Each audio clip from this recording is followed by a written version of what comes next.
Hello everyone, it's Shane Kanto, your Wasteland reviewer, and I'm here to review Slingshot. And this is a new sci-fi thriller from director Michael Hofstrom, who previously worked on films like 1408 and The Right.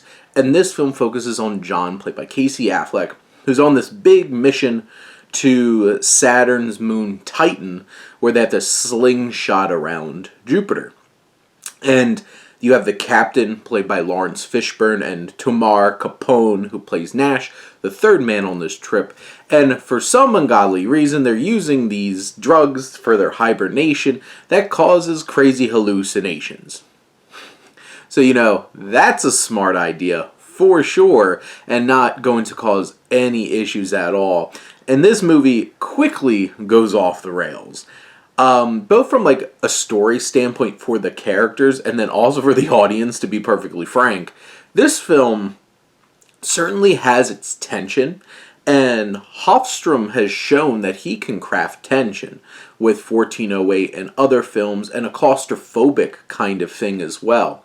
There's a lot of elements of, do we know what's really going on? I do feel like the film loses the control on that pretty quickly, to the point where you need to have the audience at least anchored in some shape or form, or this all just becomes, well, none of this means anything. He's just crazy. So why am I engaged anymore? And this film really relies upon some big, crazy twists in the last 15 minutes or so. And there's like bang, bang, bang, bang, a couple of these big plot reveals that, to be perfectly honest, by that point in the film, I'd be surprised if you're still hooked in and engaged. And they come off feeling so on the nose, so absurd, and in particular, the very end, very unsatisfying. And you're just like, I saw this with my friend Matt of the movie club. If you've watched some of my shows, you've probably seen the two of us just staring over at each other, rolling our eyes by the time this film finally ended, and you're just like, why do we put ourselves through this? It's that kind of reaction, and that's not the kind of reaction that you want from building up a twist the whole entire film, and you finally get the payoff, and you're just like, oh, okay. And unfortunately, that's the feeling that this film invokes, because up to that point, like, Casey Affleck's character is supposed to be like, I'm not great with humor, blah, blah, blah, blah, blah. His line reading in this is terrible. And honestly, Affleck is not giving a very strong performance here, and it immediately takes you out of the film. It's so awkward. And not like he's supposed to be an awkward character, because he's supposed to be a loner and have disconnection. But like, if you're laughing at his line delivery at moments where, like, you're not supposed to be, that's a problem.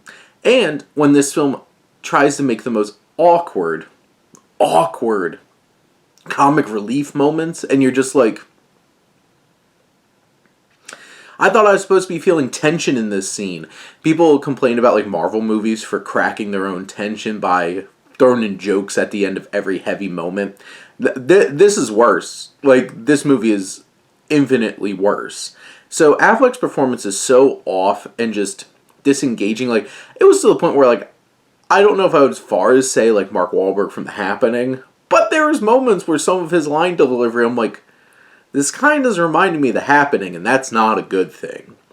You have Emily Beecham, who plays Zoe, and you have all these flashbacks to his relationship with this woman, and this relationship's just so frustrating. And after a while, she's like, can we stop cutting back to this? But the thing is, that's John's fixation. That's our protagonist's fixation, so it keeps coming back.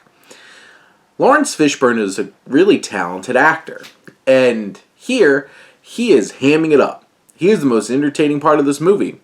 But is it really servicing what this film's really trying to... Like, there's moments where, like, he is telegraphing so hard that you're not supposed to trust him, to the point where he's like, oh, my intentions are good. And, like, eerily like, yeah, I know, I'm plotting against you, kind of stare at Casey Affleck, and you're just like, Are you serious? So there's too many moments in this where this film is taking itself is being so unserious about a film that everything the director's trying to do is making you feel tension, and just there's elements of this film that just rips you right out of it. It gets really repetitive, really quickly.